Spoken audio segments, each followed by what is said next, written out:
Away. Welcome back everyone. Emakhaya, emakasi, emaroundini, emateksini. Lapho ngibukele khona yangizwana sesishaya style. I'm joking, man.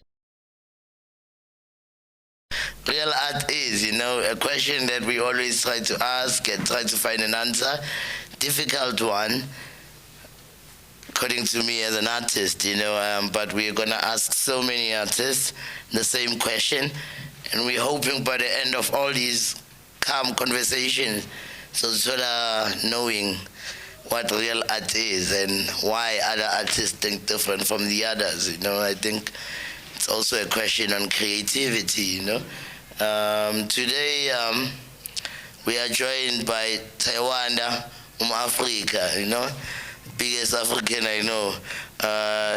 Let's hear from him. Let him tell us a bit about who he is, what he does, in the creative space, and what he thinks about real art. But we'll still get back to that question. Away. Yeah. Thank you for having me. You're welcome. Great to be speaking to your audience. I'm Tawanda MuAfrika. MuAfrika specifically because I believe strongly in the unity of Africa. I believe the United Nation of Africa decolonized in the sense that the land and the resources are owned by the indigenous Africans in the majority, is the true superpower of the world. Yeah. Because all these iPhones and computers and technologies, Teslas, green energy, we're talking of moving into battery, solar, clean energy, all of that needs, especially batteries, need resources that are found here, in Africa, so in as much as the Western world has had a monopoly on technology, it has been built off of our resources, and if you can check Europe, China, they are moving into unifying their economies, and freeing movement of people to trade and find opportunities wherever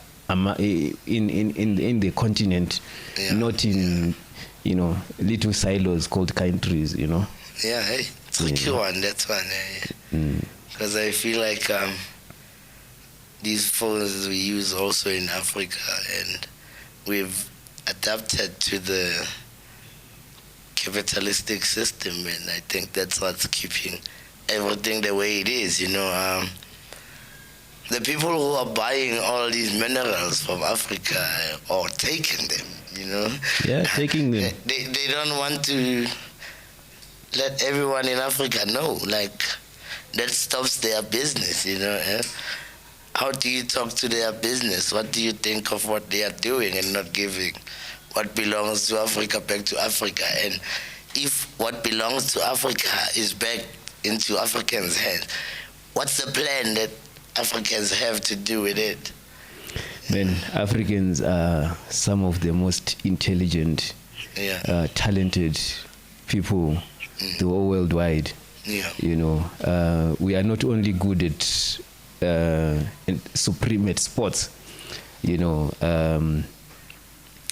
Recently I saw a young African created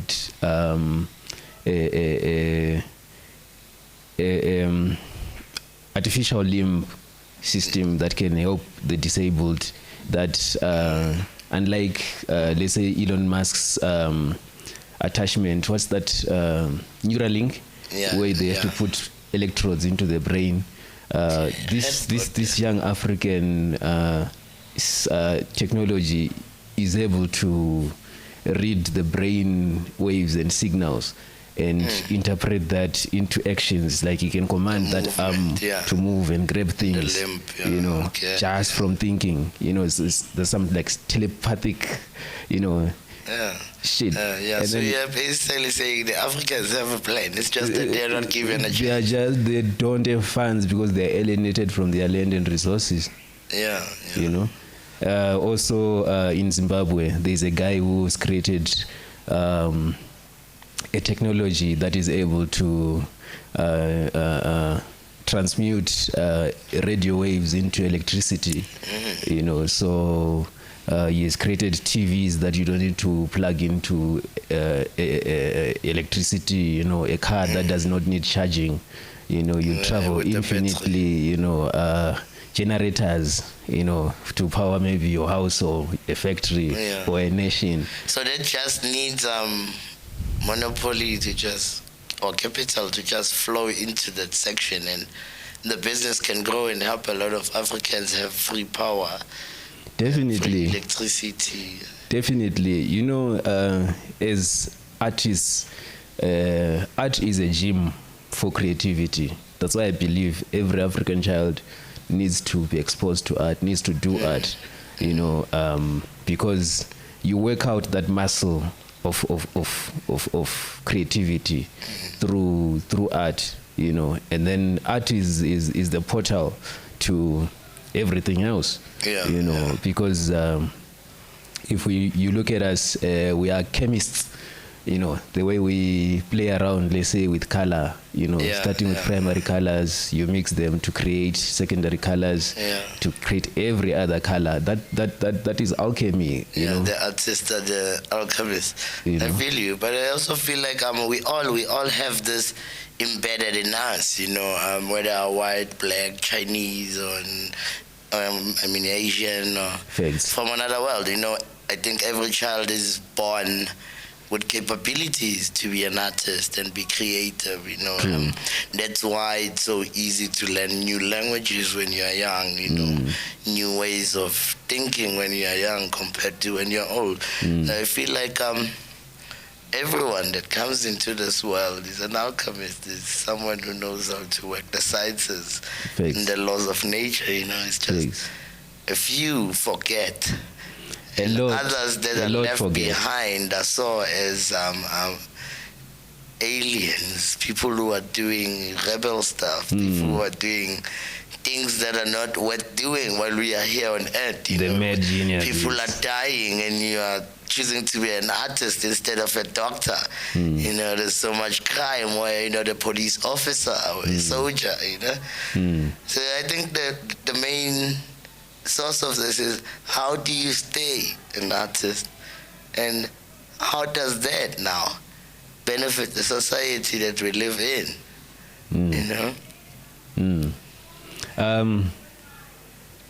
For me, I believe artists are very much necessary in a society, because we are the ones who are in the gym for thinking outside of the box, you know, for being innovative, driving innovation. That's why I believe it's very easy for an artist to move into other directions other than art, compared to other people, humans from different specializations. Because when you're doing sculpture, it's engineering, you know, because you are using grinders, drills, machining tools. You even use workshops, you know, you understand. You are using so many different materials, wood, metal, you know, even doing chemistry, you know, like chemical engineer, you know, when you're using resin and fiberglass, things like that. There's a lot that goes into art making that you would think if you're just looking at the piece at the gallery. It's true. It's like with me, I do send art, which includes doing animation, filmmaking with it. But most of the time I do performance art with it. But and what's send art, before you go too far? Sorry to cut you there, but I'm not sure if I'm fully aware and if my audience are also aware.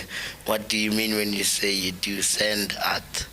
As a son of the soil, I use soil to make art. How do you keep it together? No, it's a constant metamorphosis from one image to the other as a form of organic animation and storytelling. So it's sand. It's just normal sand. So it's sand on a light box, right? Yeah. So I draw with the shadow of the sand. The sand. So the light box is the one that makes the image with the sand. Yeah. Okay, I feel the background is the light box, and then the sand will make the image. Yes. So I draw with the silhouette of the sand. Okay, thanks. Now, I think now we're fully there now, getting to hear it. Okay. I see what's happening. You literally use what we walk on to make your artworks. That's your paint. Oh, yeah. Yeah, that's and now when it comes to that sand art, I have to be innovative in terms of the equipment. You understand? Using things that I come across. And also as a found object artist, I do upcycling and recycling through collecting trash. Okay. Yeah. So I've used tripod stands like mic stands, to make your artwork. Yeah. To make the tripod to hold the camera over the light box. Okay. So that you can see the artworks you're making, filming from above. Yes. Okay. Yes.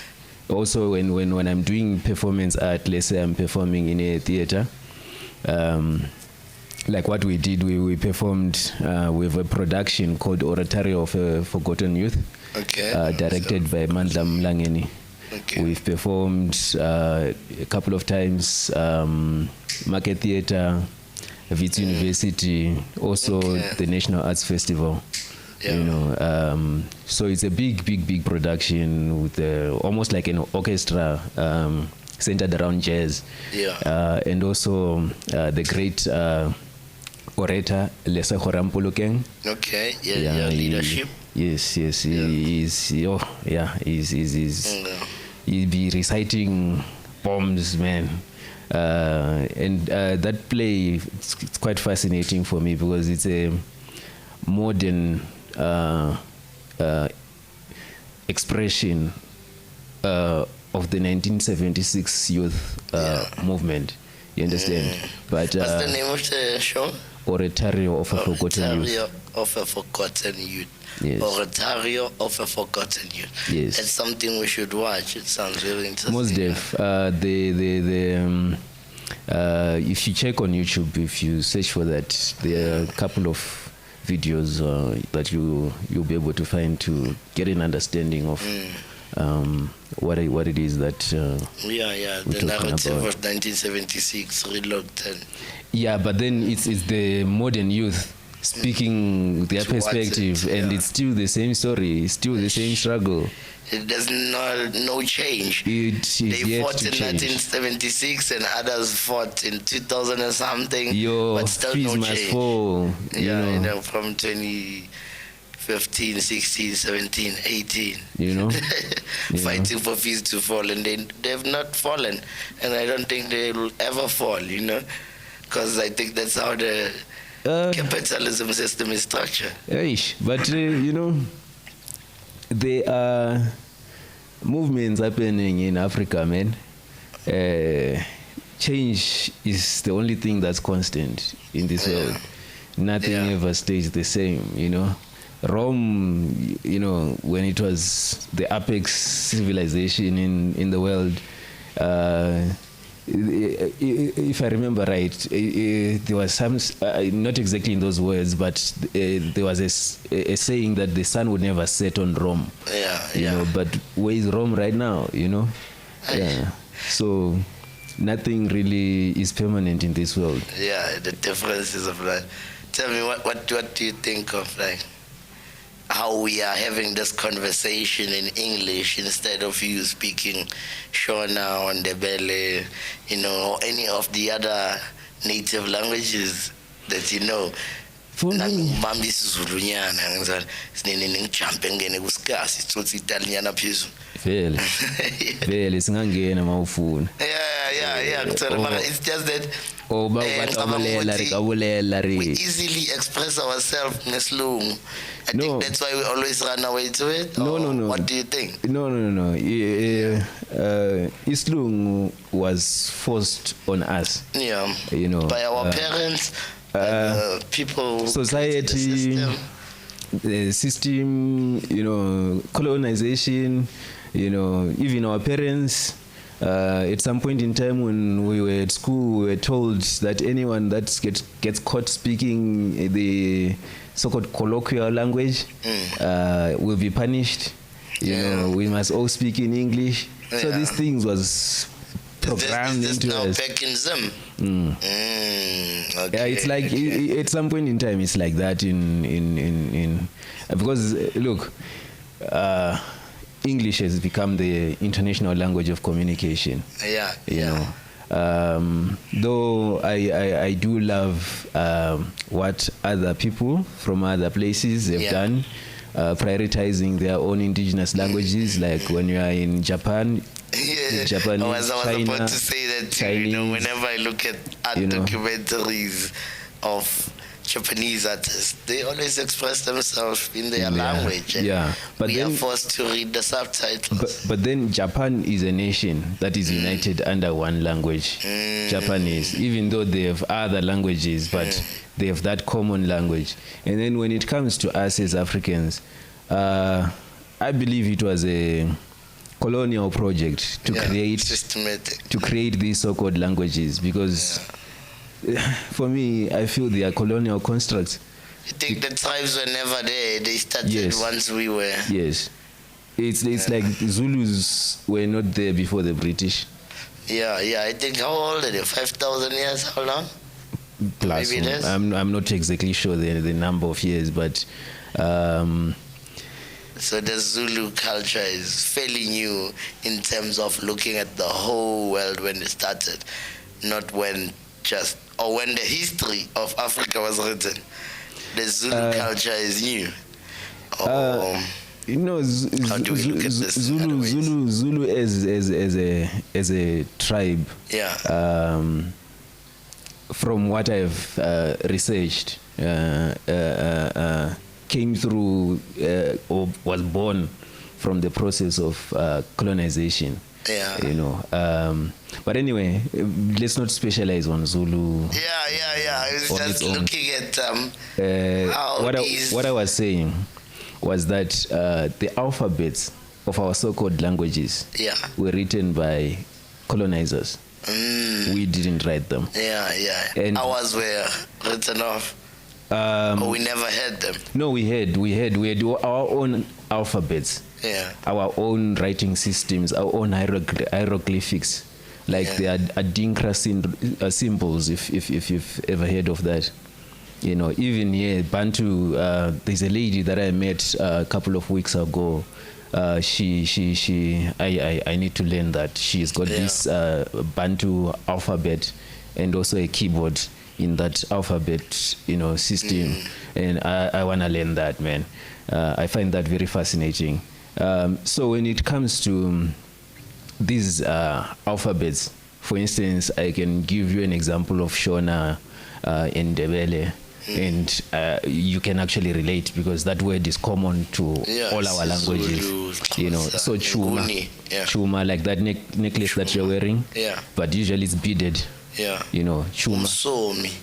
Chuma. So it's both words are there in Shona and Ndebele. It's one word, but spelled differently because we didn't write the alphabets, and there was a divide and conquer, divide and rule strategy in the methodologies. You're making me think of this Khotso word I was thinking about last week. The uksela, drinking, and then gune isela, a thief. Liasela, elisela. Ushinte one, marai meaning day one. Exactly. This thief is drinking. Liasela, elisela. You know, now when you talk of words that are the same but different meaning, that's the other thing, a complication that I have with English.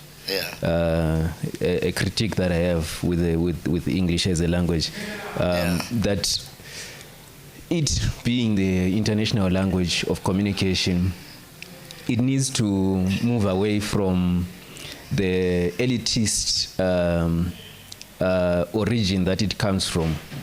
Because when it was created, it was serving the elite of colonialism. That's why, let's say the word neighbor, it has G's, H's, O's, U's, you know, neighbor. It's such a long word, you know.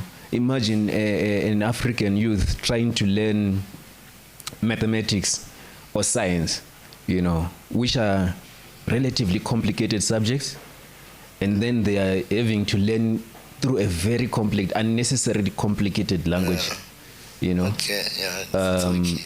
If so, for me, I've so-called what I call decolonized English. I write it phonetically because must teach us such. The majority of indigenous languages of the world, not only in Africa, are spelled phonetically, meaning they're spelled the way they sound. They are very efficient, and they are economical, you know. Nothing goes to waste. You understand?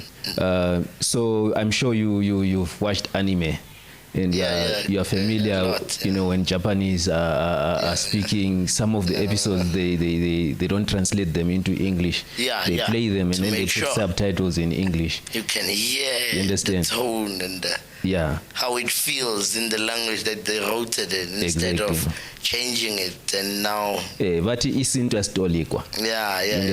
Asitolokwa nesizulu. So isinto sonke kahle. Sonke vele sonke. So okay. So like I said, Chinese is spelled phonetically, Japanese phonetically, Korean phonetically, our indigenous languages, whether it's Sutu, Zulu, Xhosa, Shona, Ndebele, whatever languages that are indigenous are spelled phonetically. I checked, I did a research on English. Apparently, 60% of English words have silent letters in them. And then on ChatGPT, I searched, and it says that approximately 40% of English are silent letters. And then I Googled how many books annually, averagely, are printed in English every year, you know.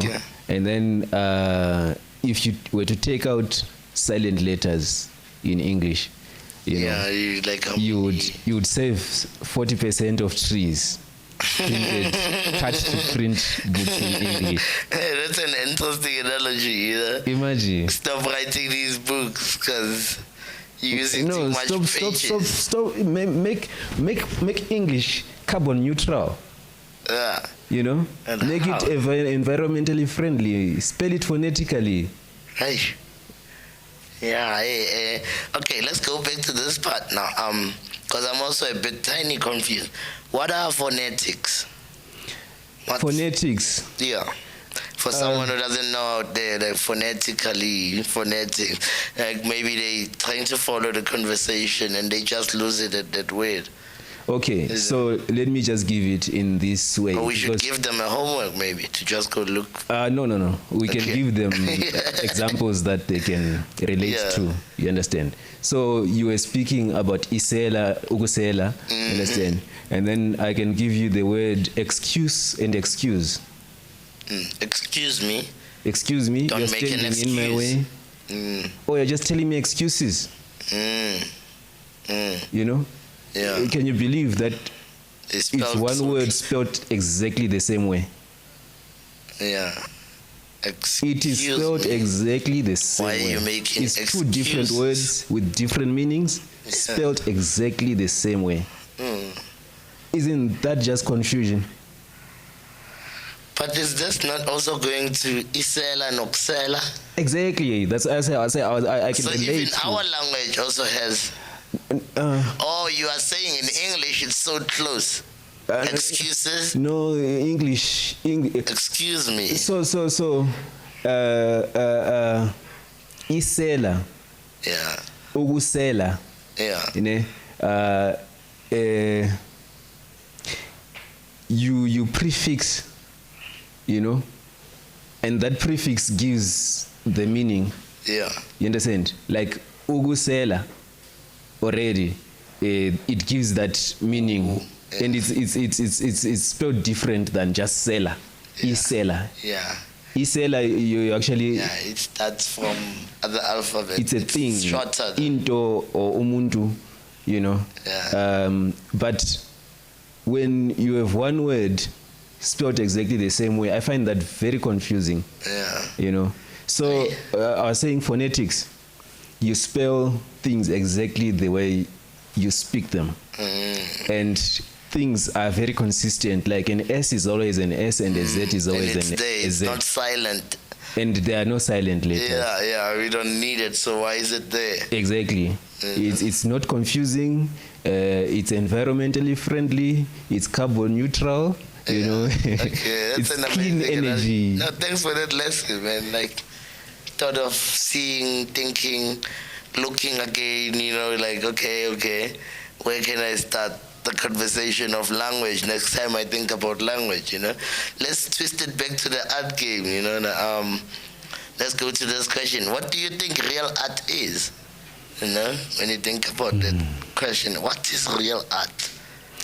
For me, okay, it depends from whose perspective Yeah. we are looking at it. So for me as an artist, it is therapy for the artist, you know. Yeah, that's the real art. Yeah. When the artist gets therapy from making what they make. Yes, and self-expression, you know. Yeah. So if I didn't make it from a perspective of meditation, healing, or something that I'm getting from the work, does it still make it real? It is still real. Look, the process of art making demands some form of focus and a long attention span type, you know, thing. It's just adjusting your mic a bit. Sure. Away. Yeah. Away. So, okay. The thoughts are lost. We can start over. You know, let's ask the question again. Let me see if your brain still wants to think of the same answer. What do you think real art is? You know, like it's such a nice thing to see how the brain works and how it can change what it has thought about in a few minutes or seconds. Let me see if you can still repeat what you think real art is. So, like I said, for the artist, it is therapy. It is organizing the chaos of the mind, of the psyche. Lovely. You know, the conscious mind, also the subconscious. You know, it's an organized madness, or a release of madness. You know, it's a good way of looking at it. A freedom of some sort, an expression of that freedom. You know, whether you are exploring different aspects of being a living being, whether it's you are exploring your conscious mind and interacting with the world that you see. For instance, when you draw exactly what you see, let's say a portrait that is recognizable, that this is Mandela, this is Khotso, this is MuAfrika, you know, Michael Jackson or Brenda Fassie, whoever. Yeah, iconic images we all remember. You know, or drawing nature, a still life, you know, vegetables and whatever. Cityscape, you're drawing what you see, Yeah. But then the mind also has an eye. Like when you close your eyes and imagine, you are seeing. You're seeing things. You're seeing things, So you can also express what you see in your mind, or through your soul. It can also get to be quite spiritual. Yeah, and tricky too. Depending on the things you are seeing. Yes, that's why also we also get into abstraction. Yeah, And then, like I said, it's some form of madness. A person dedicates their whole life to master, let's say, drawing super realism, drawing better than a camera. Hyper. And then all of a sudden they want to get back to their inner child, and they want to start to learn how to draw like a child. Yeah, how to let go of knowing what you know. How to unlearn, actually. Yes. And it's more harder, eh? Yes. So, like I said, it's a form of madness, because at the end of the day, when you see it in a gallery and it's selling for millions, and then someone with a shallow understanding, okay, let me not say shallow, their form of understanding of art, they look at it and they're like, my child could have drawn that. Yeah. Okay, yeah, we get that, but when it's time to draw, it gets tricky.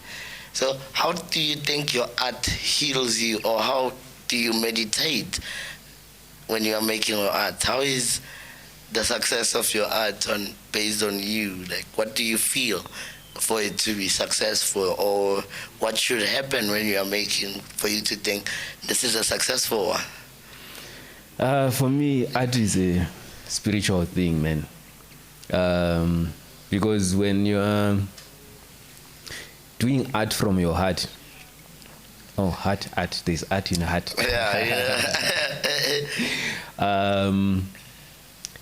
You become a servant of your art. Yeah, that's why I also like it's a spiritual thing, and it's also therapy, because you feel an itch in your brain. Some can call it inspiration. It can be like a feeling, that there's something inside you and you need to let it out. Yeah. And the process of letting out starts with you sometimes with an idea of what you've conceptualized. Maybe it's a concept, or it's a topic, it's a subject that you want to talk about or express. But the process of production overtakes you, because now when you have expressed what you thought you saw initially, it's something different. As you are doing the art starts talking to you. It starts telling you, I'm missing here. Yeah, and what you did not see when you were seeing that first impression of what you thought is happening. Exactly. So it's like when you draw with broken lines, or with unfinished edges, like when you don't over complete artwork, you allow the viewer to finish the artwork in their mind. Get into it, Yeah. So make sense of it without you forcing the sense into their heads. Yes. It's the same with you, with your art as an artist, that the art starts talking to you. If it's a painting, you'll be trying to do other things. Whenever you see it, it's something that just, itches you about it. You want to look more. And then it tells you. What else is there? Yeah, it tells you, I'm missing this, or a certain color. I need a certain. I'm unbalanced. I need, a certain tone. That other color tells you I'm shouting. Tone me down. Tone me down with this and this and that. Yeah, or actually I don't belong. Exactly. Get rid of me. Change me. This thing of artists talking to themselves is getting tricky. Artworks are talking back to them. That's why I said this. Now I know why they say it's a form of madness. Healthy madness. Artists are and not necessary fine. madness. For the artist. No, for the world. For the world. The universe. Mostly for the universe, the world, or the artist? All of Where the does above. the artist All fall of the in? above. All of the So above. the artist That's has why. to That's help why. the That's world. why art and prostitution are the oldest careers in the whole human existence, Did civilization. you just say art and prostitution? True. Hand in hand. True. True. That's a good seller, eh? Oh, it's a fact, though. Both of them. Yeah. They've been selling for so long. Okay, let's get back to real talk. We're just talking about real art. I'm not sure these forms of art, if they are close together, but they are lovely, Now let's think about... You can use sciences to investigate this, eh? Yeah, Like when when did you go- these two when- forms of art come close? Look, and why they've been when there? we want knowledge of self, when we want to prove who we are and where we come from, the most reliable source of that information when you go into archaeology is art. Let's say we go to Egypt, originally Kemet, the pyramids, the hieroglyphics, it's all art, So God is the first artist or higher power or whatever created. Yeah, Us. the creator, the supreme being. Yeah, that's a human being. Yeah. So we are just the hands, We are Repeating. little gods. little gods. Yeah. Okay. We are part of the expression of God. See stuff. Okay, That's why we are creators. Now we go back to life now. How do we monetize this art thing? How do you stay alive in this art scene, Some people make art, they don't sell a lot. Some people make art, they're not even trying to sell, But for you, as a practicing artist, to someone who's watching, what little vibes would you give them to say, this is what I'm doing to keep above water, because the capitalistic world does not play rules of I'm just an artist. You just need to pay rent, man. That's how they work. Facts. Yeah. For me, versatility is a superpower, man. Stay versatile. Stay versatile, bro. Yeah. Yeah.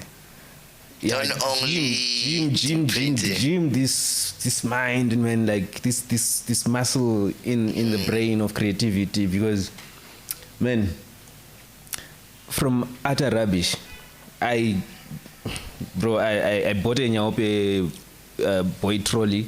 Yeah. Okay. I go through the bins of Joburg with the Nyaope boys, Just like one of them. I'm a Nyaope boy, except that I don't I don't take Nyaope. But yeah, You are recycling. upcycling and Upcycling. recycling. Yes. Upcycling. Yes. Yes. That's an art word, or can everyone just upcycle, even if they're not making artworks or fashion? How can the people who are doing can recycling, for instance, upcycle them instead of recycling them? And they are not artists. Yeah, man. Like I've been, I stayed at a farm where they do permaculture as a system, which is permanent agriculture, which is really the ancient form of agriculture. It's just a new term to the same old thing. Permaculture. Yeah. So when modern forms of farming came, they found soils that were alive through indigenous forms of farming, which is permaculture. And then through industrialization, they came with systems whereby they are using machines like tractors, combine harvesters, so they don't need obstructions. They just need a clear field that they can plow straight past, all the way, and then fertilizers and pesticides, and for a while it worked because they were building off a platform of soils that were kept alive by indigenous forms of farming. What are these ways? Permaculture. But sorry to cut you here. It's just that my brain is busy asking, what's permaculture? What are indigenous ways of farming? To someone who doesn't know indigenous things. So, life is a cycle. You know, life feeds on life. Yeah. You know, yeah. and nothing is complete on its own. You know, we are all interconnected. Yeah. So, monopoly systems of farming gives an illusion that, let's say, maize can thrive on its own. You know, but maize is specific food that it eats in the soil, and if you continue farming maize, that food that it eats runs will out. Run out from the soil. From the soil. You understand? So you need to complement maize with something that complements it. What it eats. In what it eats. Should eat. So let's that say it keeps growing. let's say maize eats nitrogen.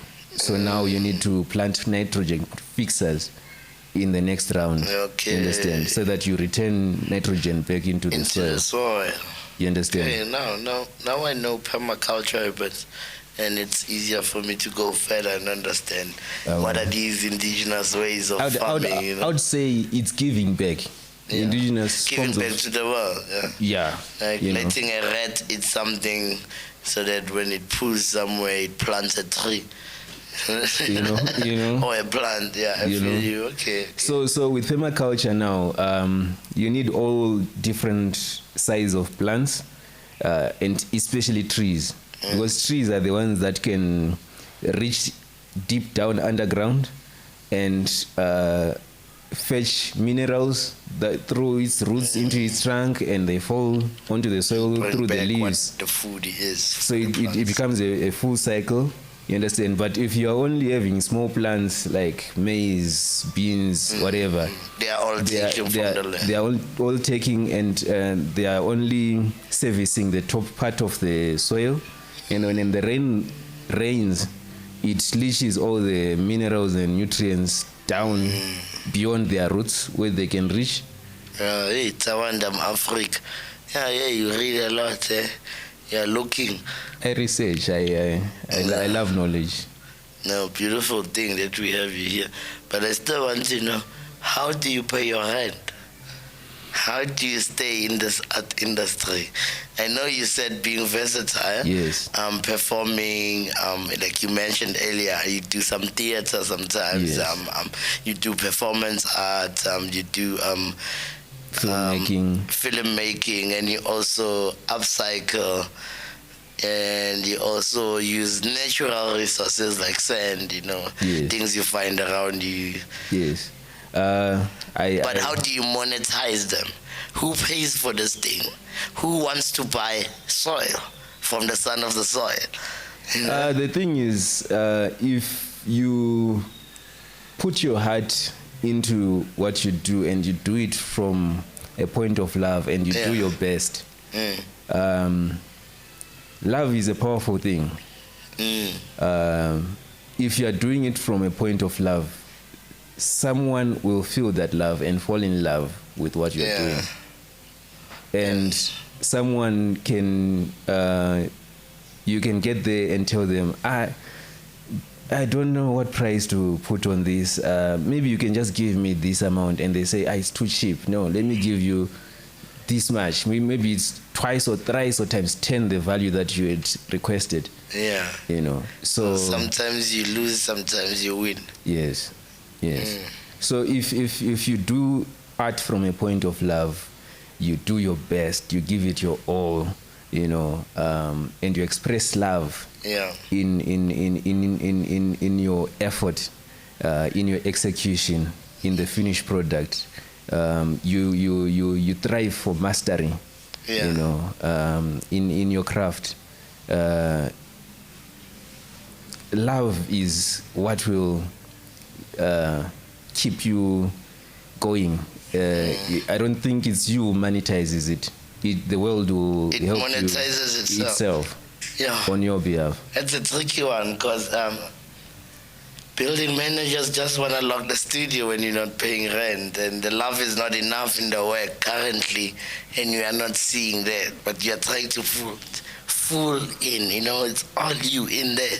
It's true. You are thinking you are giving all the love, but it's just not monetizing, and it's just not doing the things. Yeah, the thing is, unfortunately, as artists, we are not fully exactly part of the system.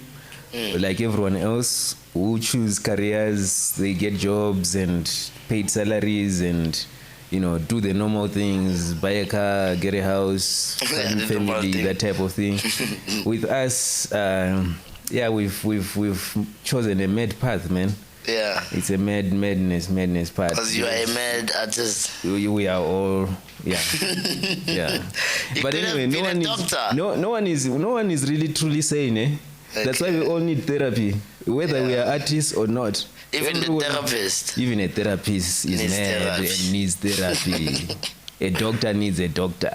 Yeah, you can teach yourself. Even medicine, you can't diagnose yourself and self-medicate. You need to go to another doctor. There's no doctors that can self-medicate. They do. That's why some of them get addicted to drugs. So when they self-medicate, they're not doing the right thing. Doctors don't self-medicate. They shouldn't. It's to escape that trap. Ask an artist what medicine you need. And I think it might they lead from madness, you say. And I don't think all the artists are all mad.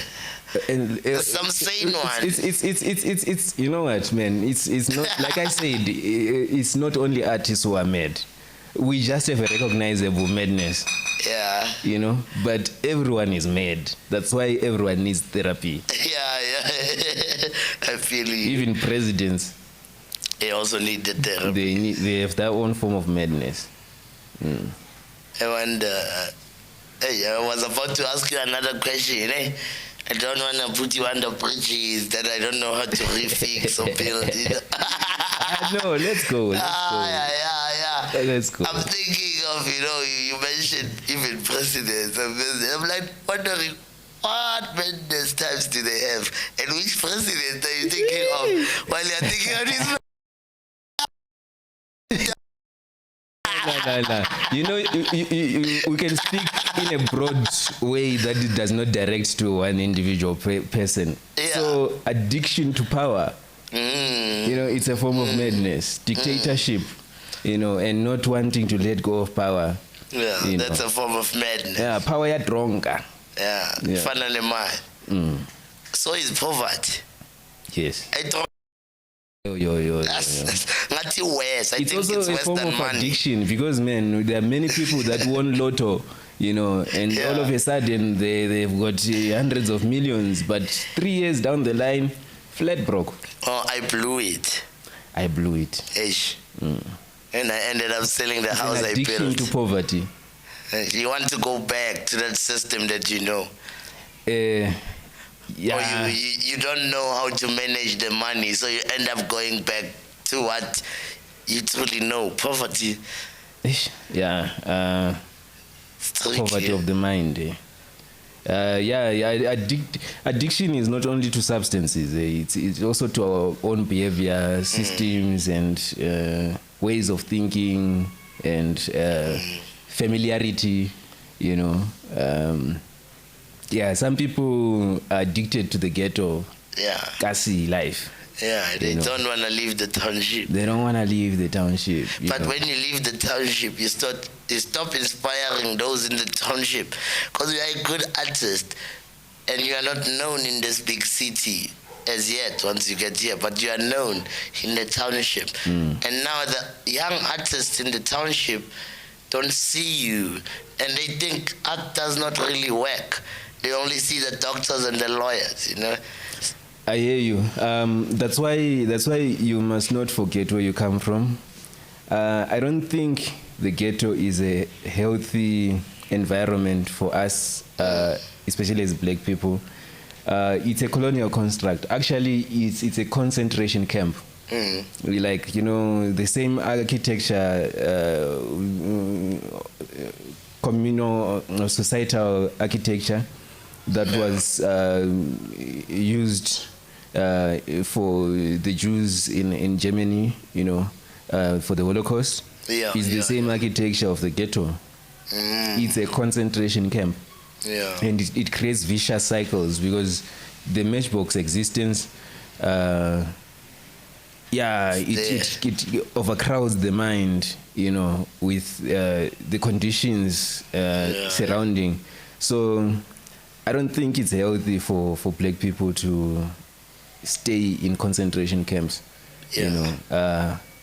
We need land. That's all they can access. If they access land, where? Because all the land is occupied. The one that was not occupied, there's some defects about it. Might be an old dam that was there, but now because the rains are low, the waters are not rising, and you go build there, and then when the waters rise again, you're in trouble. You occupied land that's useless. Oh, well, that's a piece of land that's infertile. It's not giving anything. You put a tree down there, it's not happening. You put like I said, infertility of soil is brought about by just planting and not rejuvenating non-permaculture forms of farming. And soil can be rehabilitated. So countries up there are reclaiming land from the desert, from the Sahara Desert. They're doing this horseshoe shape. They just go to the soil. They dig, to create a horseshoe. Shape. Let's say the water flows this way. So the horseshoe catches the water. I've seen that bit of life when they're rejuvenating some you understand? Where there was water, now there's no longer water. Yes. Or we could plant here and now we cannot. Yes. Oh, that's part of permaculture. Yes. Yes. Hey, those things are tricky. You just see videos of people say, now we're going to make such a shape and such a shape, and it helps us rejuvenate the land, and now we can plant and again. You can see the proof. Like you can't believe everything you see on the internet. So sometimes you're like, hey, AI. Look, true. Sure. Was that some AI thing? It used to be seeing is believing. Yeah. Seeing is questioning yourself. What am I seeing? Everything, bruh. Doubting your own psyche sometimes. Because we live in a tricky world. Hey, especially right now, man, with all this new technology and AI, machine learning and robots. It's tricky. So for someone who doesn't know your art or has never seen your artworks, from performance to sculptures using found objects and all the sides you've mentioned, what do you think is the message that you're trying to send out there? What are people supposed to see? Or what are you trying to converse with yourself through those pieces? So my art movement is called Ancient Futurism. Ancient Futurism. Yes. Old and new. Yes, there's nothing new under the sun. You can only improve on ideas. Even inventing, you study what you see and you replicate it and improve it. Let's say a car, a petrol diesel engine car was invented from studying the digestive system. A computer was invented from studying the brain. Oh my God. So everything, a camera from the eye. Yes.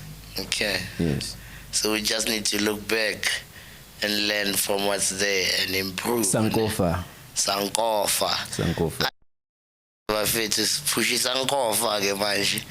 That's the way of life with Tawanda MuAfrika. Knowledge of self. Yeah, the knowledge of self is a superpower. Yeah. So make sure you know yourself and push Sankofa.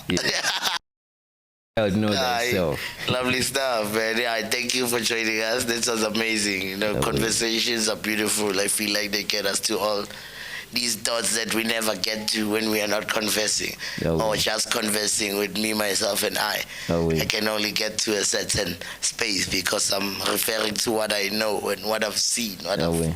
Okay, let me just a bit of some knowledge of self for those at home. There are things that we've forgotten about ourselves. That's why we feel low self-esteem, issues, the psychology of self-hate.